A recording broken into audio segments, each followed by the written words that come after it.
કચ્છમાં વધતી ઠંડી વચ્ચે સેવાભાવી સંસ્થા આગળ આવી છે।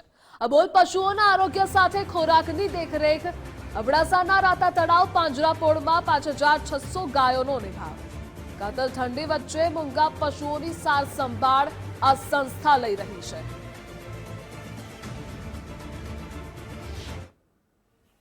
સમગ્ર કચ્છ જિલ્લામાં હાલ ઠંડીનો પારો ઉંચકાઈ રહ્યો છે, ત્યારે ખાસ કરીને પશુઓની કેવી રીતે અત્યારે સેવા કરવામાં આવે છે, ત્યારે અહીંના જે રાતા તળાવના જે સંચાલક છે તેમની સાથે વાત કરશું। ખાસ કરીને અત્યારે ઠંડીનું પ્રમાણ વધી રહ્યું છે, ત્યારે કઈ રીતે પશુઓની અત્યારે સેવા કરો છો? ત્યારે સૌપ્રથમ તો જે સશક્ત અને અશક્ત અને જે બીમાર ગૌવંશ છે એમ તમામને એવા ગૌવંશને અલગ કરી અને નાના મોટા ગૌવંશોને અલગ કરી અને ખાસ કચ્છમાં કહીએ તો ઉત્તર પૂર્વીય પવનો શિયાળામાં વધારે હોય છે, તો એ બાજુ દિવાલો મોટી હોય એવા વરંડામાં એમને પૂરવામાં આવે છે, જેથી કરીને ઠંડા પવનો ઓછા હેરાન કરે।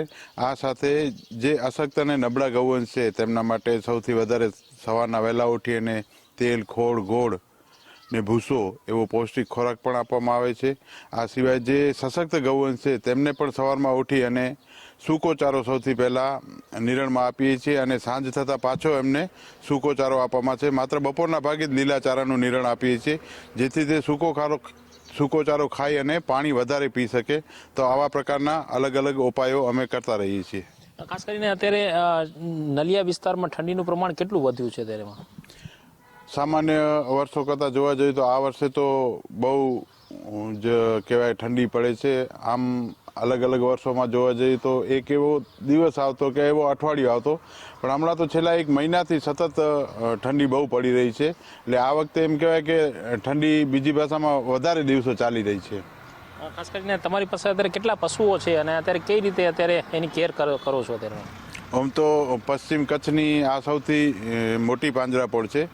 લગભગ 5500થી વધારે ગૌવંશનું અહીં અમે જે નિરાધાર ગૌવંશ છે એનું પાલન પોષણ કરી રહ્યા છીએ, અને દાતાઓના સહયોગથી, અને દાતાઓ પણ ખૂબ આ કાર્ય માટે સહયોગ કરી રહ્યા છે।